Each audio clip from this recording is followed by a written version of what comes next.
ऋषियों ने गणेश जी की वंदना पूजा की है। इसके बाद में ऋषियों ने कलश की स्थापना की है। आप सब जानते हैं कि हमारे हिंदू सनातन धर्म में कलश का भी बड़ा भारी महत्व बताया गया है। कोई भी पूजा हो, छोटी से छोटी पूजा, लेकिन हम लोग कलश को बहुत वरीयता देते हैं। सत्यनारायण की कथा हो तो कलश की पूजा घर में होती है। कोई शादी विवाह हो तो कलश की पूजा घर में होती है। पहले कलश को विराजमान किया जाता है। और हम चाहे भागवत महापुराण की कथा सुने, चाहे राम कथा सुने, चाहे शिव महापुराण की कथा सुने, और चाहे मंदिर में किसी मूर्ति की प्राण प्रतिष्ठा हो,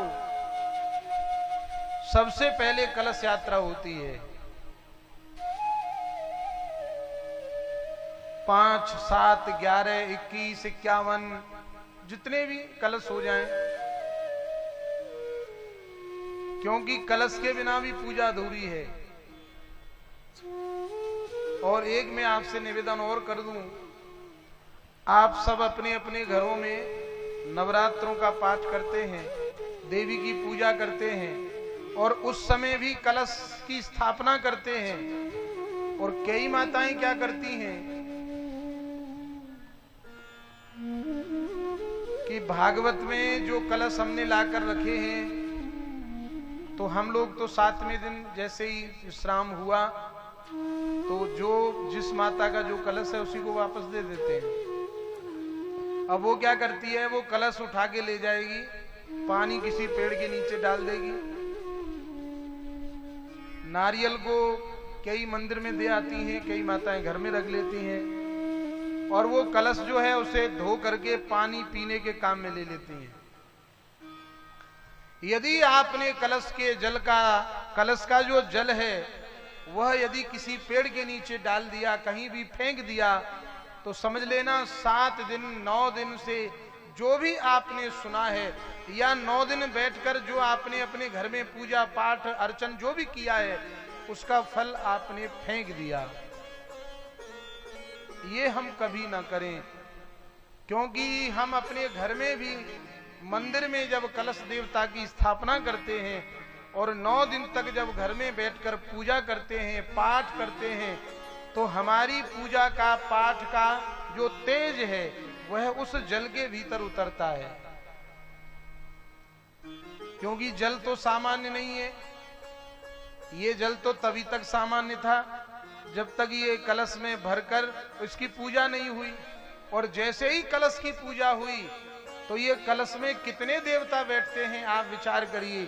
शास्त्र कहता है, कलशस्य मुखे विष्णु कंठे रुद्र समाश्रिता। कलशस्य मुखे विष्णु, कलश का जो मुख है ना, उसमें भगवान विष्णु का निवास है। कलश के कंठ में भगवान शंकर का निवास है। कंठे रुद्र समाश्रिता और मूले तस्य स्थितो ब्रह्मा मध्ये मात्र गणा स्मृता। कलश के मूल में ब्रह्मा जी रहते हैं। और इतना ही नहीं, गंगे च यमुने चैव गोदावरी सरस्वती नर्मदा सिंधु कावेरी। गंगा जमुना नर्मदा कावेरी, सप्त नदी सप्त सागर, और वरुण देवता अपने सभी परिवार को लेकर अपाम पतये वरुणाय नमः। वरुण देवता कलश में आकर बैठते हैं, ब्रह्मा जी बैठते हैं, नारायण बैठते हैं, शंकर जी बैठते हैं, देव नदियां बैठती हैं। इतने देवता कलश के भीतर बैठते हैं। और 7 दिन तक वो देवी देवता बैठकर भागवत कथा का श्रवण करते हैं। और 7वें दिन जब हम देवताओं का विसर्जन करते हैं और वह देवता जब उसको छोड़कर जाते हैं, तो ये जो कलश का जल है ना, ये दिव्य हो जाता है, सामान्य जल नहीं रहता है, ये विशेष जल हो जाएगा। अब इसके अंदर बहुत क्षमता है, बहुत पावर आ गई। हमारे घर में जो नकारात्मक ऊर्जा का वास है घर में छींटे लगाओ, वह नकारात्मक ऊर्जा चली जाएगी। रोगी को स्नान कराओ, रोगी का रोग ठीक हो जाएगा। जहां छींटे लगाओगे वहां का वातावरण पवित्र हो जाएगा। ये कलश के जल में सामर्थ्य आती है। इसीलिए हमारे यहां कलश की पूजा सर्वप्रथम मानी गई। कलश भगवान को विराजमान करने के बाद, स्थापित करने के बाद, अब इन ऋषियों ने महाराज वटवृक्ष की छाया है, बड़ा सुंदर सौम्य वातावरण है, क्योंकि वटवृक्ष विश्वास का प्रतीक है। वट विश्वास अचल निज धर्मा। ध्यान देना, रामचरितमानस में भी याज्ञवल्क्य मुनि जब प्रयाग में स्नान करने के लिए गए तो भरद्वाज जी ने उनको रोका और विशाल वट वृक्ष के नीचे बैठ गए और वहीं दोनों का सत्संग प्रारंभ हो गया। एक प्रमाण। दूसरा प्रमाण मैं आपको देता हूं कि भगवान शंकर माता सती जब राम जी के दर्शन किए और सती माता को राम जी को देखकर भ्रम हो गया, तो सती माता जब परीक्षा लेने के लिए गईं, तब शंकर जी बोले आप परीक्षा लीजिए और मैं यहां वटवृक्ष के नीचे बैठता हूं, क्योंकि हमारे यहां कुछ वृक्ष है ना, वो ब्रह्म वृक्ष कहलाते हैं। उनके नीचे किया गया सत्कर्म अक्षुण्ण होता है। जैसे पीपल, पीपल क्या है? पीपल ब्रह्म वृक्ष है। एक रविवार को छोड़कर आप जितने किसी भी वार को पीपल के नीचे जो कृत्य करोगे अलग अलग विधि से, उसका फल निश्चित मिलेगा। एक रविवार को छोड़कर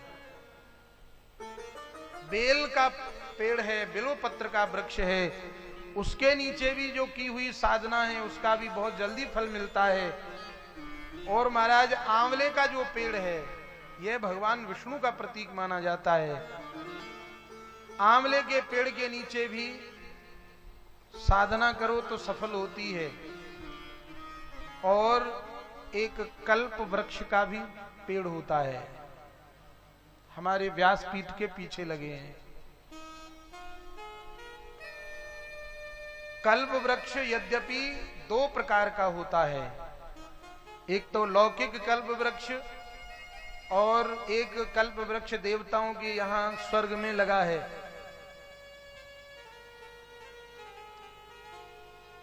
कल्प वृक्ष के नीचे भी बैठकर जो साधन किया जाए उसका निश्चित रूप से फल मिलता है, क्योंकि कल्प वृक्ष भी भगवान श्री कृष्ण का प्रतीक माना जाता है।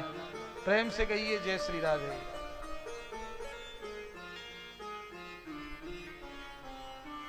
और मैं आपसे एक निवेदन करूं, आप किसी भी वृक्ष के नीचे बैठकर कोई भी साधन करो।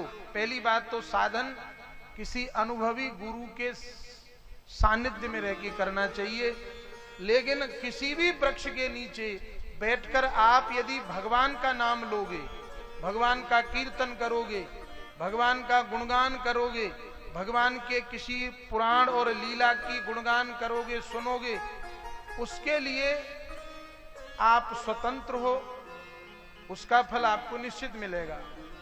लेकिन इन वृक्षों के नीचे कुछ विशेष साधन भी बताए गए हैं, वो साधन हमें स्वयं नहीं करने चाहिए, उनके लिए हमें उनका अलग अलग विधान है। और श्रीमद् भागवत महापुराण 168वीं कथा है मेरे जीवन की। यहां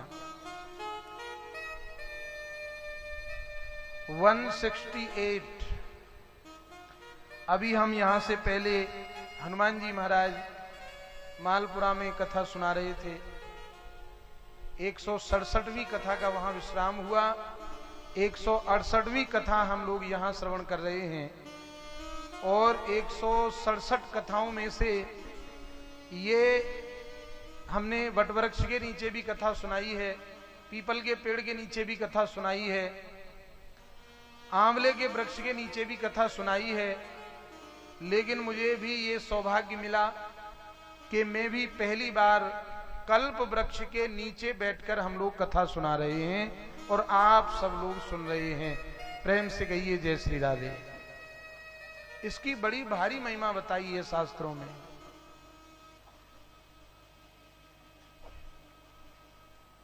ये वटवृक्ष विश्वास का प्रतीक माना गया है। 88,000 ऋषि वहां बैठे हैं वटवृक्ष के नीचे, विश्वास पूर्वक लंबे समय तक सत्संग चला है और बहुत प्रतीक्षा करने के बाद में इनके बीच में गुरु रूप में श्री सूत जी महाराज पधारे हैं। प्रेम से कहिए जय श्री राधे। हालांकि हमारे यहां कुछ लोगों ने सूत जी के विषय में थोड़ा गलत प्रचार किया है। वैसे सूत होता कौन है आप ये समझ लीजिए। पिता क्षत्रिय हो और माता ब्राह्मणी हो, पिता क्षत्रिय हो और माता ब्राह्मणी हो, उससे जो बालक का जन्म होगा उसको हम सूत कहते हैं। शंकर ताते सूत कहावे। अतः मैं आपसे सभी से निवेदन करूंगा कि हमें अपनी समाज में ही विवाह करना चाहिए, अपनी समाज में ही बच्चों के संस्कार, पाणी ग्रहण संस्कार, विवाह संस्कार करने चाहिए। अपनी समाज से अलग यदि विवाह करोगे तो उस संतान, ऐसी जो संतान है, पिता किसी और जाति का है, माता किसी और जाति की है, कहीं कहीं पिता उच्च वर्ण का है, माता नीच वर्ण की है, और कहीं कहीं माता उच्च वर्ण की है, पिता नीच वर्ण का है, ऐसे दोनों दंपति से जो संतान होगी वह वर्ण संकर कहलाती है। उसके हाथ से पिंडदान भी नहीं लगता है, उसके हाथ से जल भी पितृ ग्रहण नहीं करते हैं। इसलिए अपने बच्चों को निरंतर समझाइए, प्रयास कीजिए कि हमें विवाह अपनी ही समाज में करना चाहिए। अपने गोत्र को छोड़कर अपनी समाज में, ब्राह्मण है तो ब्राह्मण समाज में विवाह करे, गोत्र का त्याग करके ब्राह्मण समाज में विवाह करे, क्षत्रिय है तो क्षत्रिय समाज में विवाह करे, वैश्य है तो वैश्य समाज में विवाह करे, शूद्र है तो शूद्र समाज में विवाह करे। यह जो व्यवस्था भंग हुई है कि कोई किसी के साथ में विवाह करो, ये एक बहुत बड़ा देश में षड्यंत्र है और कुछ लोग नहीं चाहते हैं कहीं भी ये वर्ण व्यवस्था इतनी उच्च कोटि की और साफ शुद्ध नहीं है जितनी भारत में है। और भारत में भी निरंतर षड्यंत्र चल रहे हैं कि ये व्यवस्था यहां भी खत्म हो जाए। अरे महाराज, लोग उदाहरण देते हैं, अपना उंगली का खून निकालो और क्षत्रिय की उंगली का खून निकालो, वैश्य की उंगली का खून निकालो, बोलो खून में कोई अंतर है? अरे भाई, तो खून में तो भाई और बहन के में भी कोई अंतर नहीं है। और यदि ऐसी बात है तो भाई बहन की शादी क्यों नहीं कर देते हो? क्या उनके खून में कोई अंतर है? उसका भी खून लाल है, उसका भी खून लाल है। बात केवल खून की नहीं है, बात है कि बनाने वाले ने जो वर्ण व्यवस्था बनाई है, भगवान श्री कृष्ण गीता में कहते हैं, चातुर्वर्ण्यम मया सृष्टम गुण कर्म विभाग सह। मैंने 4 वर्ण बनाए हैं और हमें अपनी वर्ण व्यवस्था के अंतर्गत ही कार्य करना चाहिए। यही सनातन धर्म है। लेकिन मैं आपको जिस सूत जी की कथा सुनाने जा रहा हूं वो वर्ण संकर नहीं है। अब मैं जो आपको बात बताने जा रहा हूं, विशेष समझने वाली बात यह है कि कई बार लोग सूत जी को भी ऐसे ही मानते हैं कि इनकी पिता कोई और है, मात कोई और है। वस्तुतः यह बात सर्वथा गलत है। शास्त्रों के अनुसार जो सूत जी हैं वह शुद्ध ब्राह्मण हैं, व्यास जी महाराज के पुत्र हैं और व्यास जी महाराज के स्वेद से प्रकट हुए हैं।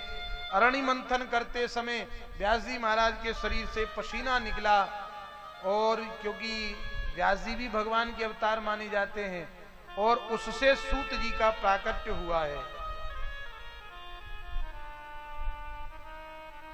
इनका एक नाम है रोम हर्षण, क्योंकि जहां कहीं भी ये भगवान की चर्चा सुनते हैं इनका रोम रोम खिल उठता है। इनका एक नाम है उच्चश्रवा। उच्चश्रवा इनको क्यों कहते हैं? क्योंकि ये बहुत ऊंचा सुनते हैं। ऊंचा सुनने का मतलब क्या है?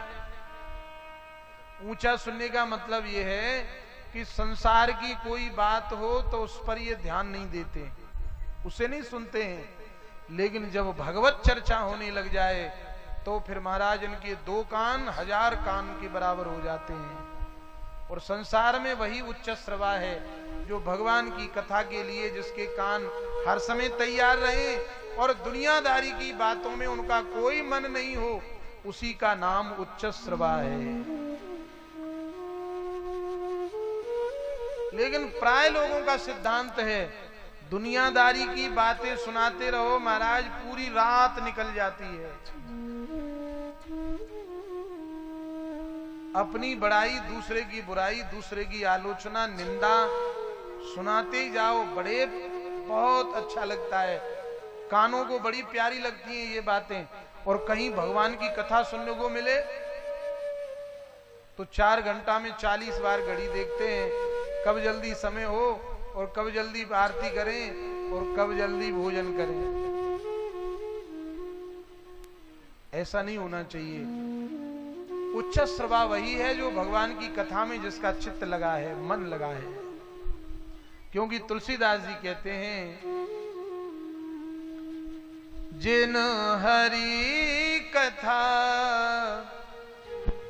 सुनी नहीं काना, जिन हरि कथा सुनी नहीं काना, जिन हरि कथा सुनी नहीं काना, जिन हरि कथा सुनी नहीं काना,